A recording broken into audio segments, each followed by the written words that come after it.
40 minutes. We'll check it out. Thinking Different. I don't think we've seen any of his videos before. That's because there haven't been any videos before.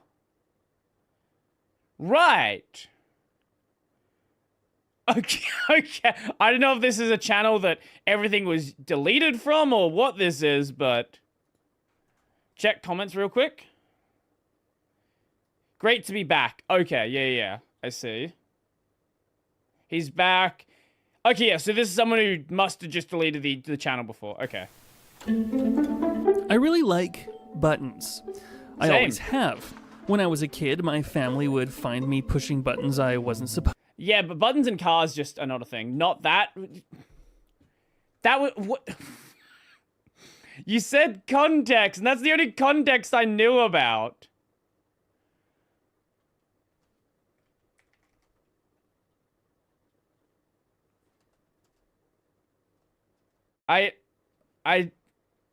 He's a... Oh, LTT. Oh.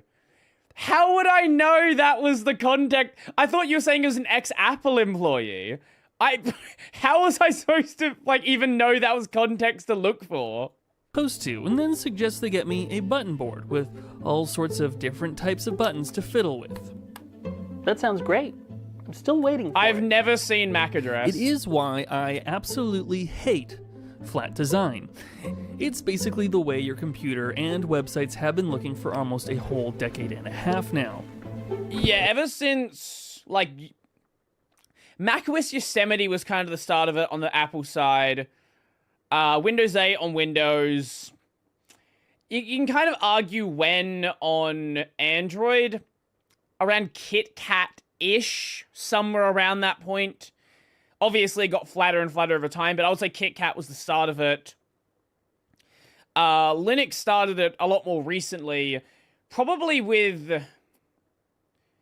Like, KDE 5, like with Breeze, is certainly flatter than KDE's been in the past, but it still has something to it. On the GNOME side, on the Linux side, probably with Libid Waiter Swap, I would say.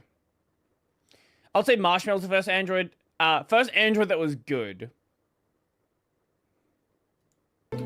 Things didn't always look like this, and let me tell you, the way it came to be is even worse. And now, despite Apple claiming to have completely redesigned all their operating systems, things aren't actually clearer.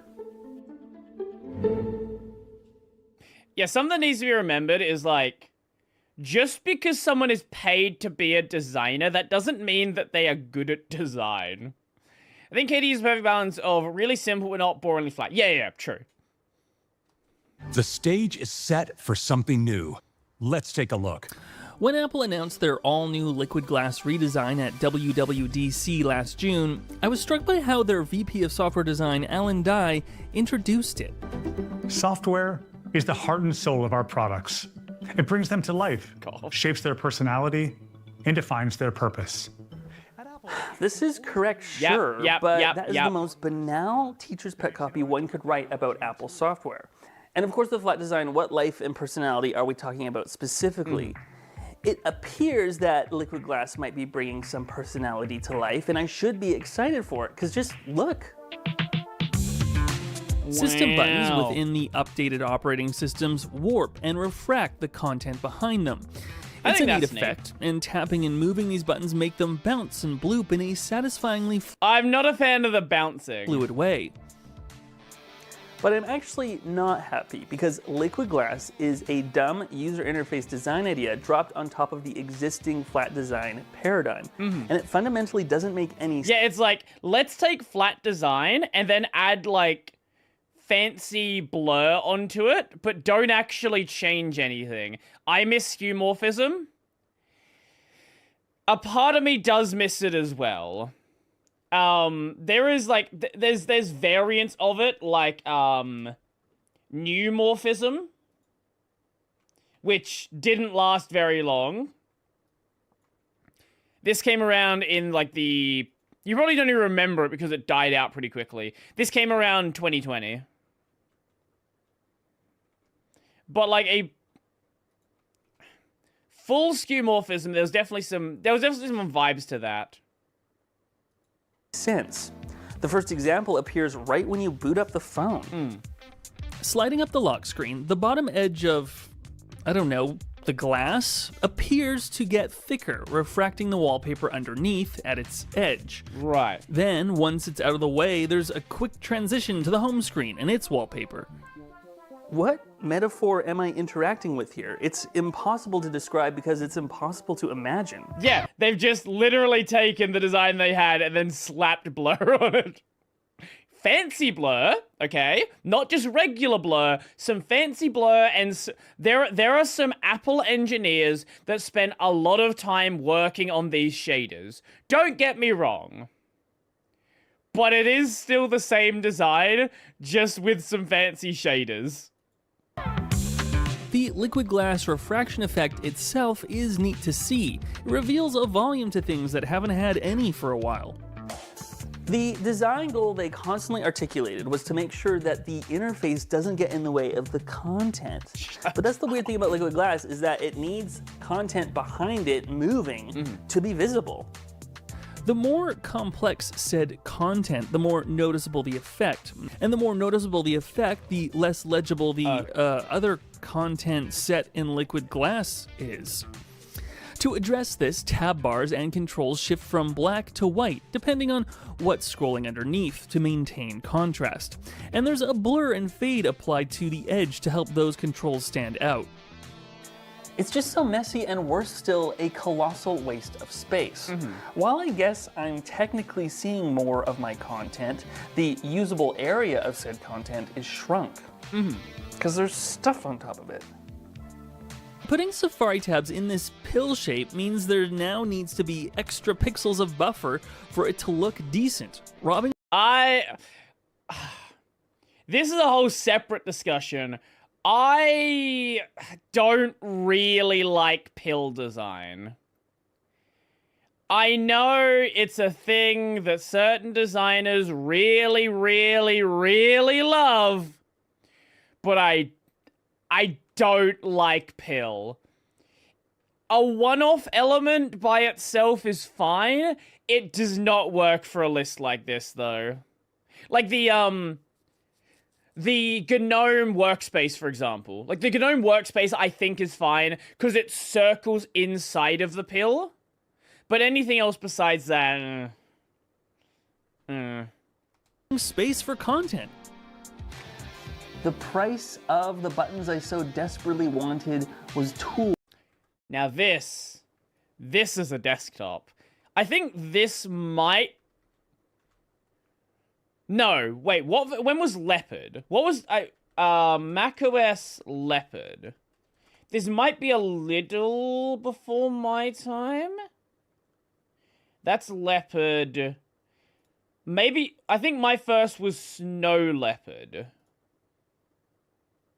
Yeah, my first macOS was Snow Leopard. Bars, it seems. Where am I supposed to click to move the window? It's actually remarkable how most of what ends up getting refracted is text.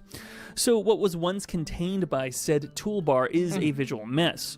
And when you don't have any content for liquid glass to render, the buttons, especially in... Yeah, here you go. No content to render. Don't have any content for literally nothing has changed from the way it used to be. Oh, there's a drop shadow. Ooh, a drop shadow. So nice. But it's like, it's actually the exact same design language they had before. Yeah.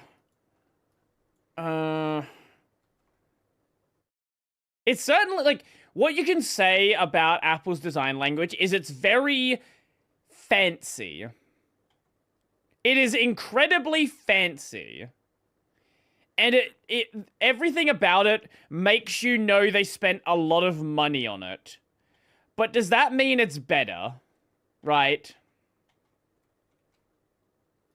Liquid glass to render, the buttons, especially in light mode, are so lightly delineated, it feels like the designers took the... What? Especially lightly delineated? What, you want button delineation? I wonder who has that problem. It's a mystery. I wonder which desktop has that problem of not indicating what a button is. Who knows? It's a mystery. We'll never know. Actually, in light mode, are so lightly delineated, it feels like the designers took the brightness setting you get at the start of a video game as inspiration. Perfect. There's just so many details that have gone awry. Like the sidebar now being the topmost visual thing within Windows. It's a sidebar. If you have an older phone, the specular highlight that outlines objects on the home screen reflects at odd and inconsistent angles, and on newer phones it moves around as you hold the phone, but not in a way that makes sense. Then there's the it refracts, there we go. Refracts based on the what? As you hold the phone, but not in a way that makes sense.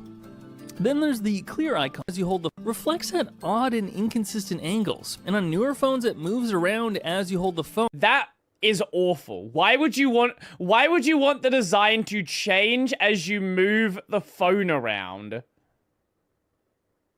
But not in a way that makes sense. Then there's the clear icons, which remind me of this. Do you know what Liquid Glass makes me feel like?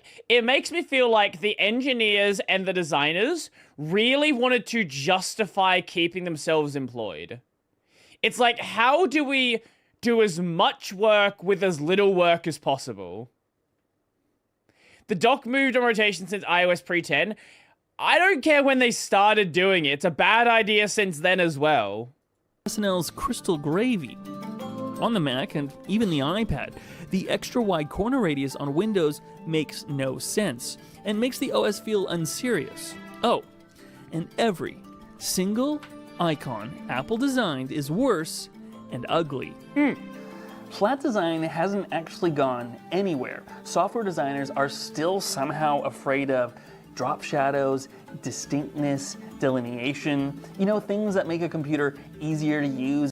I love the argument that because I've had so many people be like, oh no, flat design's better. Google spent a lot of money on design. Apple spent a lot of money on design.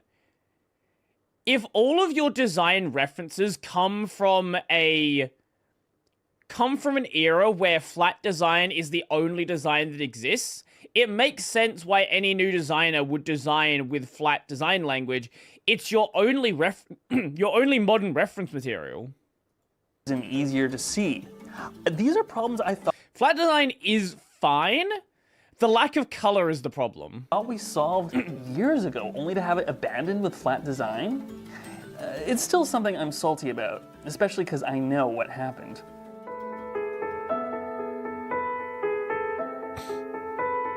Up until 2013, Apple's software looked like this.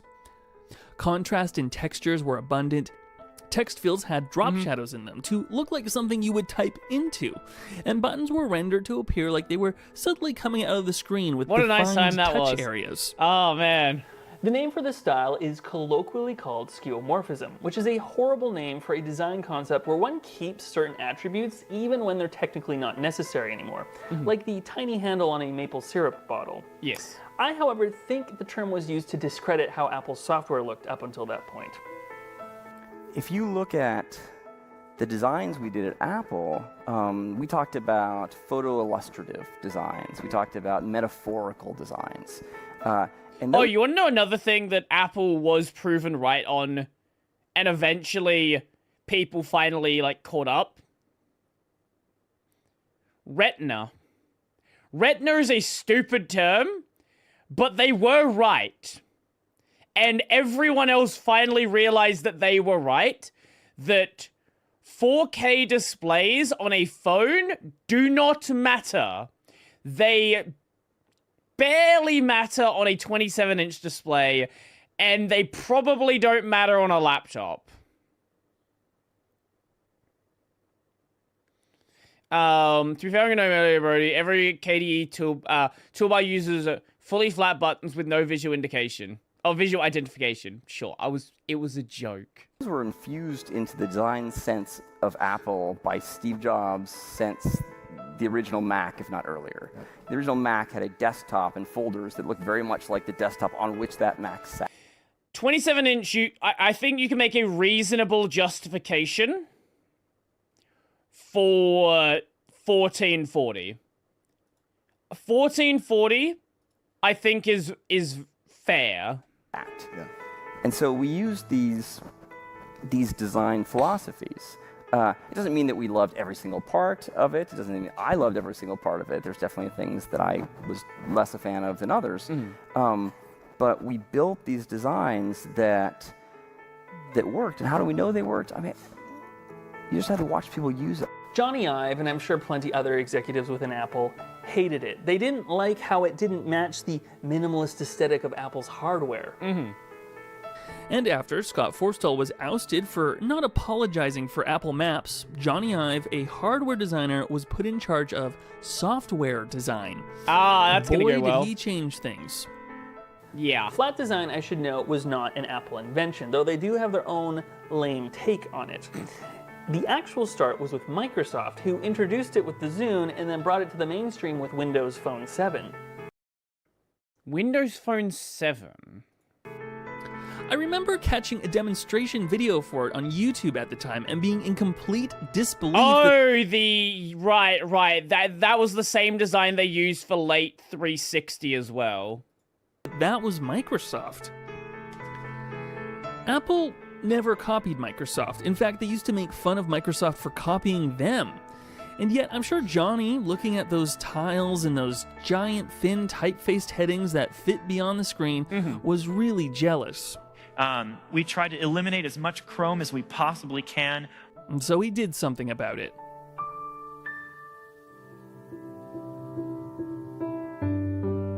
I think there is a profound and enduring beauty in simplicity, in clarity. There is. Absolutely. However, in efficiency. True simplicity is derived from so much more than just the absence of clutter and ornamentation. It's about bringing order to complexity. See, he's not wrong, right? He's not wrong, but that doesn't mean flatten everything. Order? Order? The implication here is that the previous way Apple designed software was complex. And I mean, sure, I guess you could say it was visually complex. Sure. That is a relative term, especially compared to the way software looks today.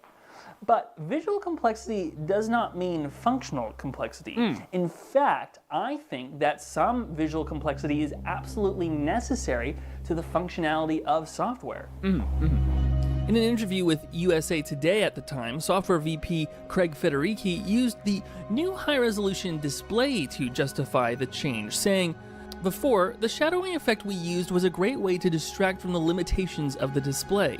What? In that same piece, Johnny Ive justified removing buttons by saying, "We understood that people had already become comfortable with touching glass. They didn't need physical buttons, they understood the benefits." You're not wrong. See, this is the problem. He's not wrong, but that doesn't mean that you should get rid of them. This is a thoroughly rotten thought pattern, because what about when you need to introduce a new function to users? Yeah. 3D Touch, anyone? 3D Touch is an interesting case in point. Here was a new layer of interaction added to the touchscreen: depth sensing. Apple released peek and pop functions, as well as a way to move the typing indicator and bring up pop-up dialogue. The thing is, there was no way visually to know that the function ever existed. You cannot portray a function of depth when your design theory is ultimately flat. And Game Center, we just completely ran out of green felt.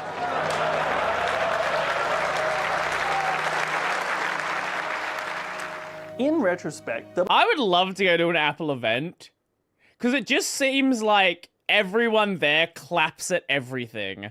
I don't think I've ever seen, like, a boo or anything negative from these events. WWDC 2013 was kind of mean. The whole thing was just littered with snarky jokes directed at the previous visual style their founder respected. This wasn't a revolution, it was a coup. Contemporary reviews of iOS 7 weren't exactly nice to the visual style. Easy to look at textured backgrounds turned eye-searingly white. And buttons? Gone completely. And even just like today, icon design regressed significantly. Johnny Ive's grid system might be mathematically correct, but it is aesthetically unbalanced.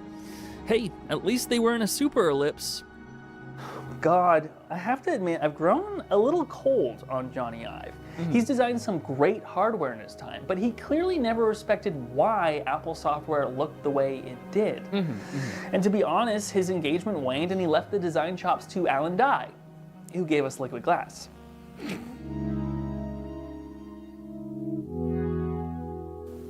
So, this is auto 1080p. It's definitely not running 1080p. Alan I can tell. Oh, we DC'd. Lovely, lovely. Apple is smug and snarky, though they make great products. Yeah. I'm talking about how software looks. System 76 did a small tweak to their light theme. Did they? Still looks a bit weird, though. What did they change?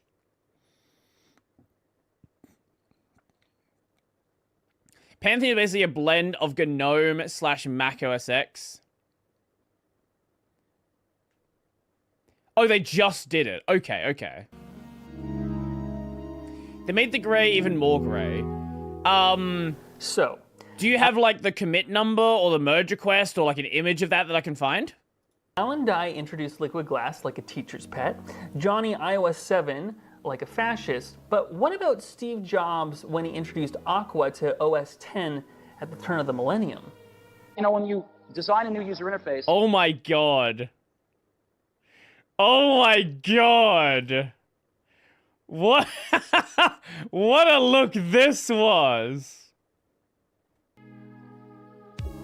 You have to start off humbly. You have to start off saying, what are the simplest elements in it? What does a button look like? That is a good question. What does a button look like? Aqua wasn't perfect, and it evolved. What does a button look like? Aqua wasn't perfect, and it okay, so that language up until the, like, flat design... Okay, right. evolved away from transparent menus and towards the... Yeah, here we go. This is... What is this? Is this Mountain Lion? Or is this Lion? The iPhone. A lot of the... And it like evolved that... away from transparent menus and towards... That design language is, like, what I'm most familiar with for Apple.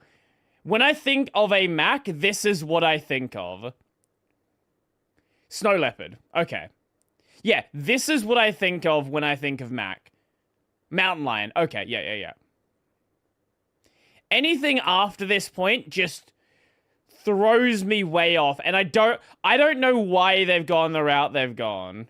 This was so beautiful. The iPhone. A lot of the discipline from that time did inform... I do think there was definitely some work on their mobile design that could have been done. But their desktop...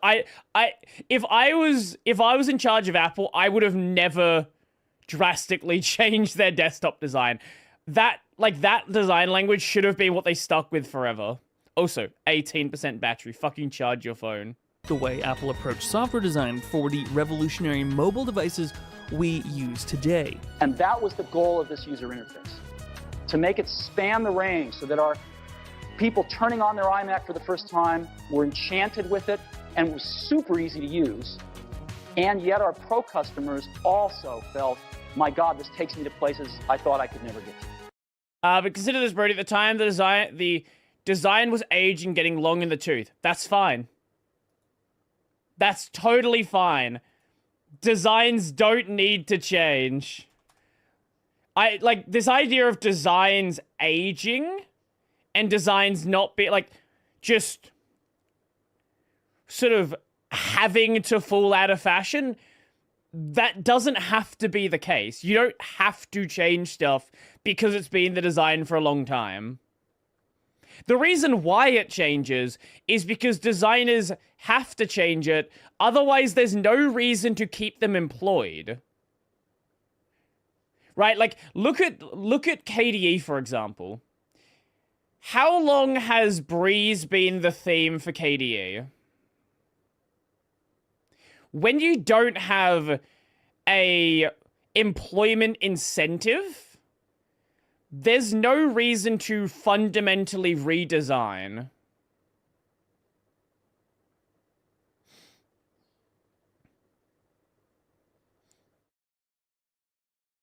Breeze, I feel like it's older than that.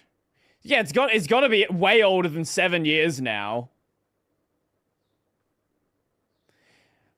Probably closer to 10 old. Yeah, 10, 12 years, yeah.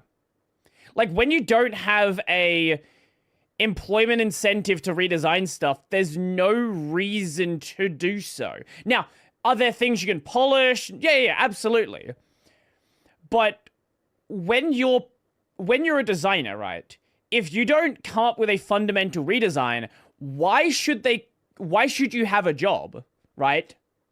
So you've got to, like, create work for yourself as, like, a justification to have more work.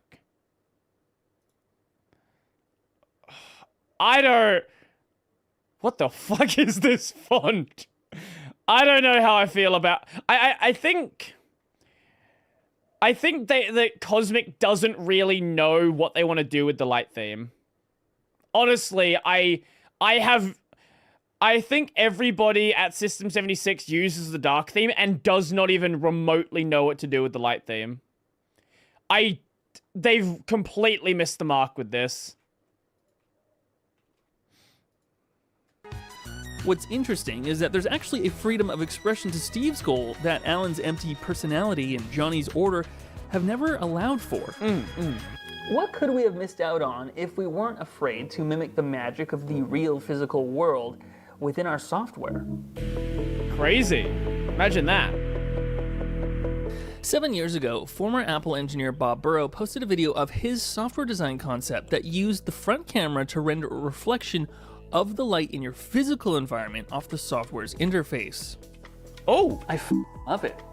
It's legit magic because it brings software to life in the real world we live in. Apple's current designers may have spent lots of time replicating the way round glass refracts light, but it's only responsive to what's underneath. This story isn't over, and it gets kind of weird. In November 2025, barely months into the implementation of liquid glass, Alan Dye quit Apple to take a job at Meta, a company everyone hates. In May 2025, Johnny Ive announced that he was joining with OpenAI to design, something significant. Surely. So, if you need an indictment of these guys' tastes, there you go. But there is hope I never would have imagined. Apple has replaced Alan Dye with Stephen LeMay, a well-regarded software designer who's worked at Apple since 1999. The prognosis is good, and maybe Apple just might be able to rejuvenate its software like it did hardware with Apple Silicon. Oh, finally feels good to get that off my chest. Now, get subscribed because we will be thinking different about tech on this channel, starting off with me trying to fix calendars ruining my social life. That was a fun video. That was definitely a fun video. Yeah. I pretty much agree with most of his takes. Yeah.